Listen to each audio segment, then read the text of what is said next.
पिंपरी चिंचवडमधील चिंचवड गाव येथील श्री मोरया गोसावी मंदिर परिसरात पाकिस्तान निर्मित चादर विक्री झाल्याचा दावा समोर आल्यानंतर चिंचवड पोलिसांनी या प्रकरणाची गंभीर दखल घेतली आहे। संबंधित महिलेने खरेदी केलेल्या चादरीवर मेड इन पाकिस्तान असं लेबल आढळल्याचा दावा केल्यानंतर तपासाला वेग देण्यात आला।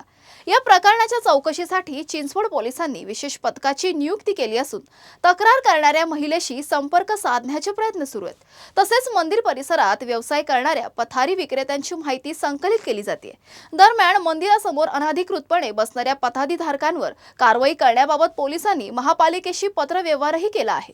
संबंधित चादर नेमकी कुठून आली, ती विक्रीसाठी कशी उपलब्ध झाली आणि तिचा पुरवठा साखळीची माहिती काय आहे याचा तपास पोलिसांकडून केला जातोय। नाही बघा, चिंचवड पोलीस ठाणे हद्दीमध्ये एक मोरया गोसावी मंदिर हे एक मोठं नावाजलेलं आणि गाजलेलं मंदिर आहे।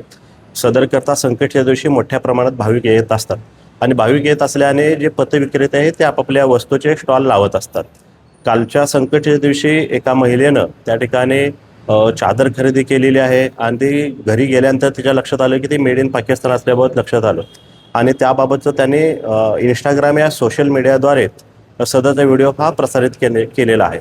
सदरबाबत अद्याप आमच्याकडे कोणत्याही प्रकारची तक्रार दाखल झालेली नाही किंवा तक्रार रिपोर्टिंग झालेली नाही, परंतु सदर व्हिडिओची आम्ही तात्काळ दखल घेऊन सदर परिसरामध्ये आम्ही एक अधिकारी आणि टीम आम्ही अशी नियुक्त केलेली आहे। त्याबाबत वरिष्ठांचं आपण मार्गदर्शन घेतलेलं आहे आणि वरिष्ठांच्या मार्गदर्शनानुसार त्या ठिकाणचा आम्ही जो पथविक्रेता आहे त्याचा शोध घेत आहोत। तसेच त्या महिलेशी संपर्क साधून पुढील योग्य ती कारवाई करत आहोत।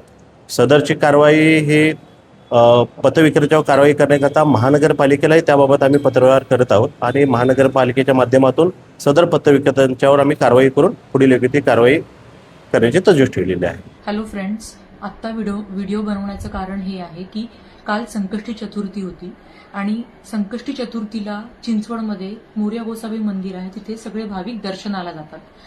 मीही गेले होते आणि दर महिन्याला जेव्हाही संकष्टी चतुर्थी तिथे असते ते छोटीशी जत्रा भरते। त्या जत्रेमध्ये लोक त्यांचं छोटं मोठं सामान हे सेल करतात। तिथून मी 2-3 गोष्टी विकत घेतल्या, ओके, आणि ही चादर सुद्धा मी तिथून विकत घेतली।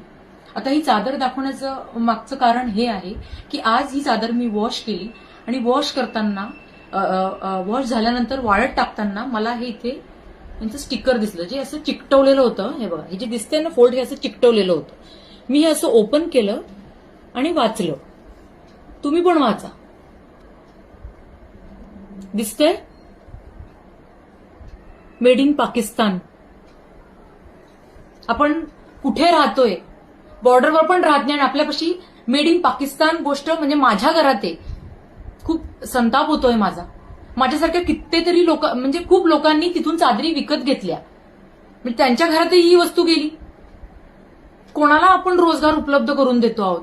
कुठून येत आहे? पहिली गोष्ट तर हे कुठून येत आहे इथे। अजून एक गोष्ट सांगते, मी हा पण विचार केला की हे कुठून येत आहे।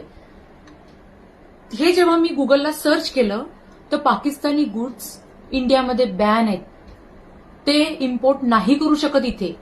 तुम्ही इथे गुगल केलं की तुम्हाला सगळं दिसेल, कम्प्लिटली बॅन आहे।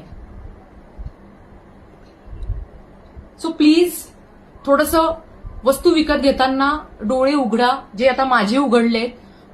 तर माझ्यामुळे मी तुम्हाला पण सांगते की तुम्ही पण डोळे उघडा। वस्तू विकत घेताना आपण रोडवर सर्रास वस्तू विकत घेतो आणि नको ती गोष्ट आपल्या घरात येते।